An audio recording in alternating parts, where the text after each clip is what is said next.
A maioria das pessoas acredita que a inveja nasce da maldade, da competição ou de um desejo consciente de ver o outro fracassar. Mas, sob a lente da filosofia de Gabor Maté, essa visão é superficial. A inveja não nasce do ódio, nasce da dor. Ela não é um traço de caráter, mas um sintoma, um sinal silencioso de uma ferida emocional não curada. Segundo Maté, quase todo comportamento humano disfuncional tem origem em experiências precoces de desconexão emocional. Pessoas que hoje demonstram inveja, comparação constante ou necessidade de diminuir os outros, geralmente cresceram sem sentir que eram vistas, valorizadas ou acolhidas como realmente eram. Aprenderam cedo que precisavam se adaptar, se encolher ou agradar para sobreviver emocionalmente. Quando alguém assim vê você prosperar, conquistar algo, celebrar uma vitória ou simplesmente se permitir sentir alegria, algo profundo é ativado dentro dela. Não é contra você, é contra a própria sensação de insuficiência que carrega desde a infância. Sua felicidade se torna um espelho incômodo que reflete tudo o que ela precisou reprimir para continuar pertencendo. Por isso, a inveja raramente se manifesta de forma agressiva. Ela se disfarça de interesse, de preocupação, de curiosidade inocente. Surge em perguntas suaves, aparentemente normais, mas carregadas de tensão emocional. O trauma não grita, ele sussurra. Ele se infiltra em frases que parecem inofensivas, mas que têm o poder de ativar a sua própria insegurança. A primeira dessas perguntas é extremamente comum. E como você conseguiu pagar isso? À primeira vista, parece apenas curiosidade, mas, sob a ótica emocional, trata-se de comparação. É uma tentativa inconsciente de medir o seu valor em relação ao dela.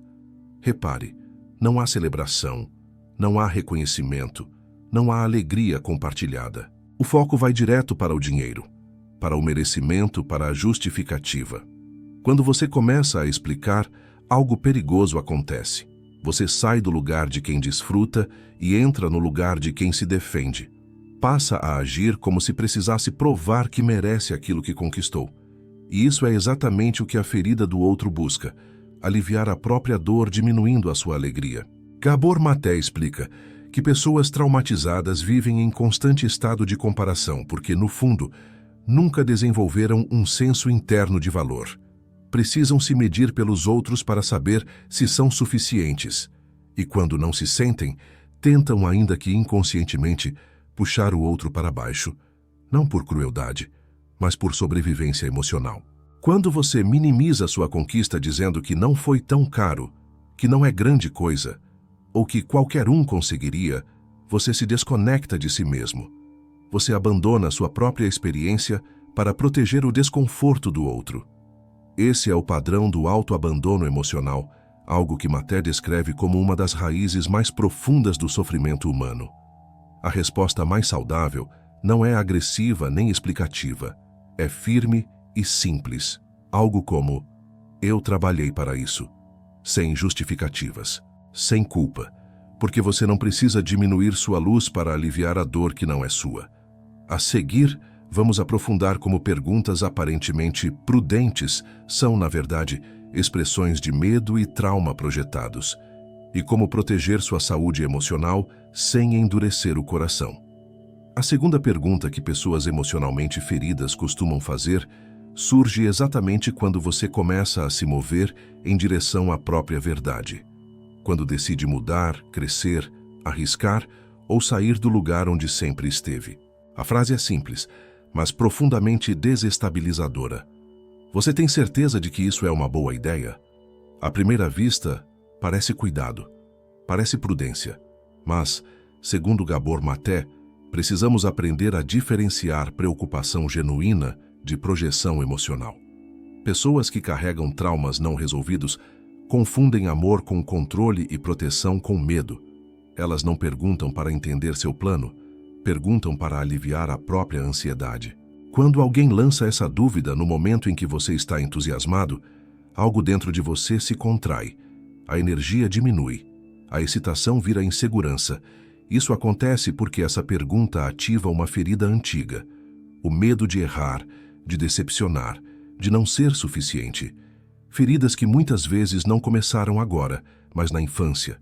Maté explica que muitas pessoas cresceram em ambientes onde errar não era seguro, onde falhar significava perder amor, aprovação ou pertencimento. Essas pessoas aprendem a evitar riscos não porque não sonham, mas porque associam movimento à ameaça emocional. Quando veem você se mover, isso desperta o terror que elas mesmas nunca enfrentaram. Então, inconscientemente, tentam te parar. Não por maldade, mas porque o seu avanço as obriga a encarar tudo o que elas não tiveram coragem de viver. Sua decisão vira um gatilho emocional. Seu crescimento ativa a sensação de estagnação delas. E para aliviar esse desconforto interno, elas lançam a dúvida em você. Repare bem, quem realmente se importa pergunta: como posso te apoiar? Quem está preso no próprio medo pergunta: e se der errado? Essa diferença é fundamental. A primeira postura fortalece, a segunda paralisa. Quando você começa a se justificar, explicar demais ou pedir validação, entra novamente no ciclo do autoabandono emocional.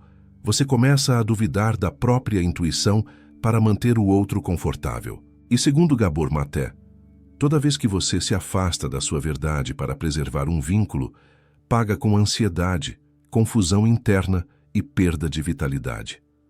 A resposta mais saudável não precisa ser agressiva nem defensiva. Ela precisa ser enraizada. Algo como: sim, eu pensei bem e vou seguir em frente. Simples, presente, sem debate. Porque você não deve explicações sobre sua coragem a quem vive dominado pelo medo. Pessoas emocionalmente maduras podem até expressar preocupação, mas nunca tentam te paralisar. Elas confiam na sua capacidade de lidar com as consequências. Já pessoas traumatizadas precisam que você fique pequeno, previsível, controlável, porque isso mantém o mundo interno delas estável. A terceira pergunta surge quando você começa a mudar internamente.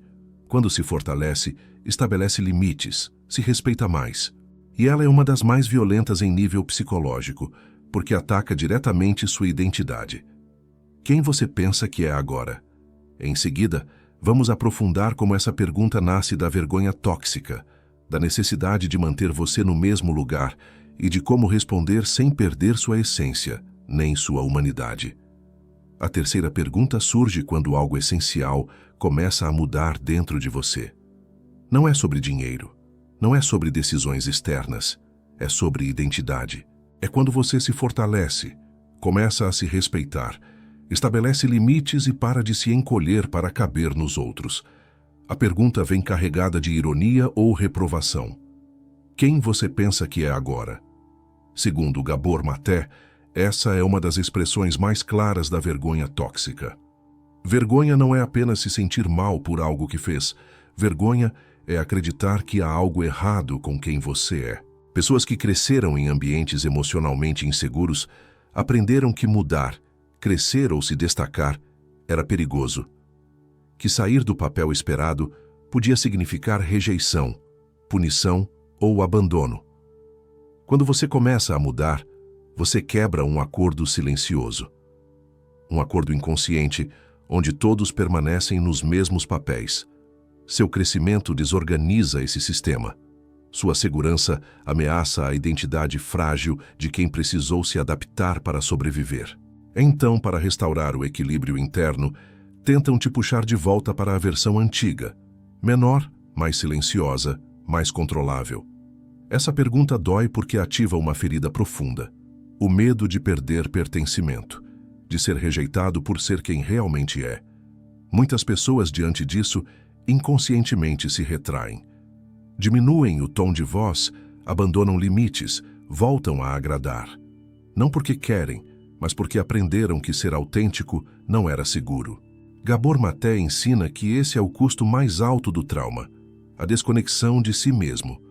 Você abandona sua verdade para preservar vínculos, mas o preço é alto. Esse autoabandono se manifesta como ansiedade, vazio, depressão e sensação constante de não estar vivendo a própria vida. A resposta saudável para essa pergunta não vem da agressividade nem da explicação, vem da integração interna. Algo simples, firme e verdadeiro, como: estou me tornando quem eu preciso ser. Essa frase não ataca, não justifica, não se defende. Ela afirma. E a afirmação é algo que pessoas feridas não suportam, porque exige contato com a própria dor. A quarta e a quinta perguntas: isso não é demais? E alguém te ajudou com isso? Seguem o mesmo padrão emocional. Tentam reduzir sua luz, diluir seu mérito, apagar sua autoria. Tudo isso nasce da mesma raiz: a dificuldade de reconhecer valor próprio. Quando alguém não se sente suficiente, precisa questionar a suficiência do outro para sobreviver emocionalmente. Mas aqui está a virada mais importante. Compreender isso não é para sentir superioridade, é para desenvolver compaixão sem submissão. Gabor Maté deixa claro que entender a origem do comportamento não significa aceitá-lo. Você pode ter empatia pela dor do outro sem permitir que ela invada sua vida. Quando você reconhece essas perguntas como expressões de feridas emocionais e não como verdades sobre você, algo muda. Você para de reagir, para de se explicar, para de se diminuir e começa a escolher, conscientemente, não abandonar a si mesmo. Esse é o verdadeiro amadurecimento emocional. Permanecer inteiro mesmo quando o outro está ferido. Manter sua verdade sem endurecer o coração. Seguir crescendo sem precisar da aprovação de quem ainda vive aprisionado no medo. A inveja, no fim, fala mais sobre a história emocional de quem a sente do que sobre quem a desperta. E quando você entende isso profundamente, você se liberta.